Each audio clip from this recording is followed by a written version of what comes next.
Happy கேரன் வணக்கம். எல்லோரும் நல்லா இருக்கீங்களா? கோல்டன் வேர்டில் 2 வேர்ட் பார்த்துருக்கோங்க. நம்ம தேங்க்யூ பார்த்துருக்கோம், சாரி பார்த்துருக்கோம்.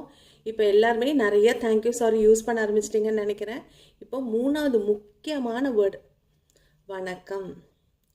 வணக்கம் அப்படின்னா வணங்கு அப்படின்ற வார்த்தையிலேருந்து தான் வந்திருக்கு.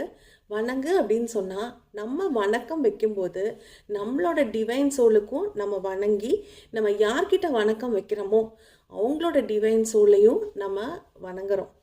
எவ்வளோ ஒரு தெய்வீகமான விஷயம் இல்லையா? It's really very divine. நம்ம இந்த மாதிரி ஒரு வார்த்தையை நம்ம யூஸ் பண்ணும்போது என்ன ஆகுது தெரியுமா? இது முதல்ல ஒரு அஞ்சலி முத்ரா. நம்ம இந்த மாதிரி ஒரு வணக்கம் வைக்கிறோம் இல்லைங்களா? இது ஒரு அஞ்சலி முத்ரா.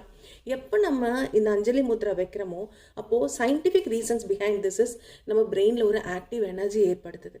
அந்த ரைட் அந்த லெஃப்ட் ஹெமிஸ்பியர் ரெண்டுமே சேர்ந்து ஒருங்கிணைப்படுது. ஸோ நம்மளோட தாட் ப்ராசஸ் ஒன்றா இருக்கும். நம்மளோட சென்சரி ஆர்கன்ஸ் எல்லாமே நல்லா ஆக்டிவேட் ஆகும்.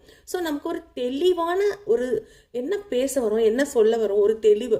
ஸோ நம்ம யார்கிட்ட அதை பண்ணுறோமோ அவங்களும் வணக்கம் வைக்கும்போது அவங்களும் தெளிவு. ஸோ எவ்வளோ பெரிய விஷயம் இல்லைங்களா?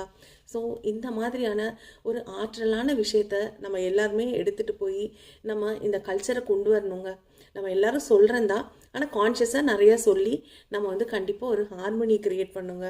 ஸோ அன்பு, மரியாதை, பண்பு எல்லாமே இந்த ஒரு வணக்கத்திலே நமக்கு அடங்கியிருக்கு இல்லைங்களா? நம்ம எல்லாரும் வணக்கம் சொல்லுவோம். Creates harmony. நன்றி, வணக்கம்.